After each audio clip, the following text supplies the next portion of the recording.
If you have a million things on your checklist, but you'd rather do anything and everything but your to-do list, then you might have something called workload paralysis. I know it's very comfortable to just do the easy things. Trust me, I'd rather do them too.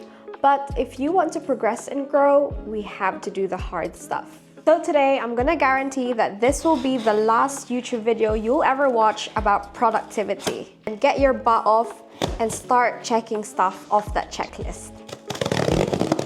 I got a matcha tea set and a matcha powder, so we're gonna have that this morning. Workload paralysis is a state of being overwhelmed or unable to progress due to an excess information or task at hand. It usually happens when there's a sheer volume of responsibility, and also the complexity of it leads to being stuck, hence paralysis. My matcha brush, spoon, and little ladle. Workload paralysis can be exacerbated by perfectionism, fear of failure, or just lack of clear goals and priorities. I need a bowl. This can result in decreased productivity, missed deadlines, and very high stress levels. Bear with me while I make this matcha. Also, how cute is this mug? I made this myself. Matcha done? Okay, let's go to have a proper chat. Right, where were we? Workload paralysis. Also, sorry in advance, my cat is currently eating, so you'll hear some clanking. That's her collar banging onto the ceramic bowl. Anyways, now that we have a name for our current situation, we can now implement a strategy to tackle that. Hopefully it will help you not just for today, but for a lifetime. First, we're going to try and eliminate all the things that's keeping you distracted, and that includes your phone. Our phones are great, don't get me wrong. It's a great invention. It helps the human race, be more productive and efficient. But because of social media and streaming services, that's done the opposite for us. I remember when I was young, my mom would always tell me the reason that I'm always sick is because of my phone. And at the time, we'd all laugh at our parents' faces and say how ridiculous it is because it's so illogical. But now that you think about it, your phone is getting you sick from being productive. If you've caught yourself scrolling on your phone way too long than you'd like it to be, do the 5-second rule. This 5-second rule is by Mel Robbins, and I pretty much adapted this in all areas of my life. It's like a rocket launch where you count down from 5 to 1.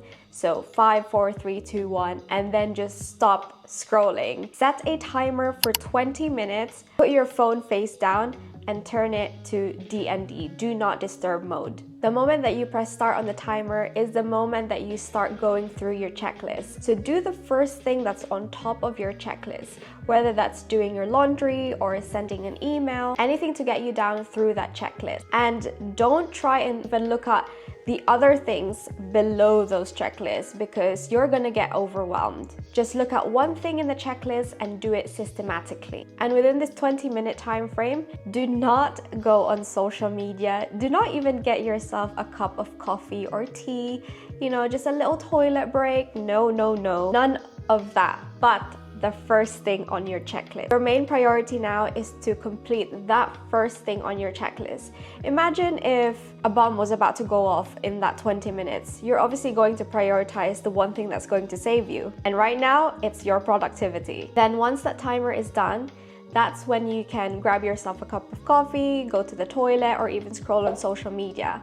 But only give yourself 10 minutes of this break. It's like a reward for doing something very important for the past 20 minutes. For me, what I usually notice after doing a task for 20 minutes is that I continue to do that task if I haven't even finished it yet. Let's say I'm midway completing an email, I will just finish that off even if the timer has gone off. Once I achieve that, that's when I can take my 10-minute break. Then essentially all you need to do is just repeat these steps. So after your 10-minute break, set another 20 minutes to do like focus work. And then once the timer has gone off again, another 10-minute break, and so on and so forth until you've gone through your checklist for the day. This is usually the system that I use that has helped me throughout the day or throughout the week, because I get overwhelmed, especially if I have a lot of tasks I need to do on that day. Expect ourselves to be able to finish it. We're so hard on ourselves to be able to do everything all at once. But if we do it systematically like this, we kind of trick our brain into thinking,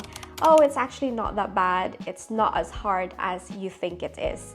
But you might be thinking, Carmela, what if I don't have many small tasks, but rather a big important task? How do I prioritize this? Well, you've basically answered the question yourself by saying it is very important. So essentially, that's going to be at the top of your checklist, right? It's all good and well to be able to complete smaller tasks, but if you have a deadline and there's people expecting you to deliver, then that's obviously going to be at the top of your to-do list. I've been there before where it's not just a small 20-minute task, but rather a behemoth of a project that I need to do that's spread out throughout the day or throughout the week. It's actually very simple. It's breaking them into smaller tasks. To put it into context, let's say you're an aspiring YouTube creator and your big task each week is to produce a video. Scripted, filmed, edited, the whole shebang. Your task list is probably going to look something like this, or it should look like this. It's very simplified, but you get the point. The end game is to release a video each week, but because you've cut it into smaller pieces, it looks so much more achievable. And you know what I said about the 20-minute rule? You can now apply it into the small chunks of this big task. For example, editing. It doesn't take 20 minutes to edit a video, right? But you can still definitely apply the 20-minute rule. How, you may ask? The 20-minute rule doesn't apply to each task. It's just a way to kind of give yourself the urgency to be able to do the task within 20 minutes as much as you can. On a different note, if you're an aspiring YouTuber, it would be ideal if you have created a video for 2 to 3 weeks ahead of schedule already. But that's another video we can talk about. Right, so any of you gamers out there, most of you have probably played a mobile game before. Oh, actually, I just remembered. Pokemon. Now that's a universal experience no matter what age you are. So when you play Pokemon, to get to the next stage or for your Pokemon to evolve, it usually takes a little bit of time, right? So this analogy would make sense on my next tip, which is to gamify your workload. Actually, this can apply to life as well. My favorite way to gamify my task is to set a reward after I've completed my to-do list. I mean, even when I'm playing a game, we all love that dopamine of the reward at the end of it. A reward can be as simple or easy, like buying yourself a bar of chocolate or going to the cinema. For me, I just remembered a goal or a reward that I set to myself, that I will buy myself a white Lululemon Nulu jacket once I've hit a certain physique. I guess this is where discipline takes form as well, because it's just an extrinsic value. It's an extrinsic motivation, meaning it's an external reward. It has to come from within you. I can just buy the Lululemon jacket right now if I wanted to, but there won't be any worth of it. It doesn't have any significance as to why I'm buying it, because the reason I set that for myself is when I've hit a certain physique in my fitness. Also, it doesn't feel the same. I'm not the type of person that would just buy things for the sake of buying. Sounds weird, but when I buy something, it has to be very practical or very cute. Another reward that I set for myself is if I reach 10,000 subscribers on YouTube, then I'll get something nice for myself, like maybe a jewelry. So you're already watching this, so you might as well help me get to my reward by subscribing. Shameless plug, I know. Anyway, just like a game, once you beat, let's say, a gym leader in Pokemon, you get rewards such as experience, which helps level up your Pokemon, a shiny new badge, the reputation that you've managed to defeat the gym leader of that town, and people see you as being strong. That's the same with work and life. When you complete a task or a big project, your skills level up, you'll have better rapport with your colleagues and your manager, your family and friends will praise you for your achievements, and it also builds confidence. On another note about gamifying your task, there are actually apps out there to do that. One of them is called Habitica. Basically, you're the character, and the way that you level up your character is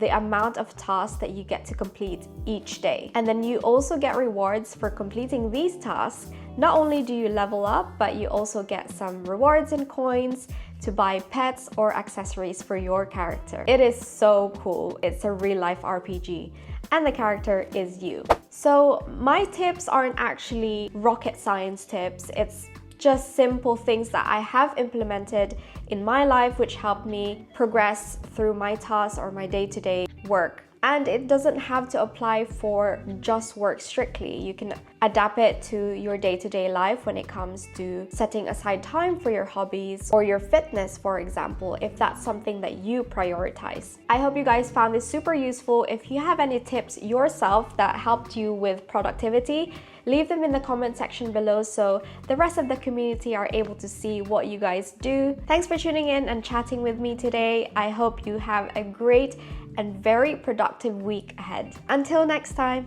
bye! Mwah. Look at the pink nose. She's purring so much. Yes, it's just mommy.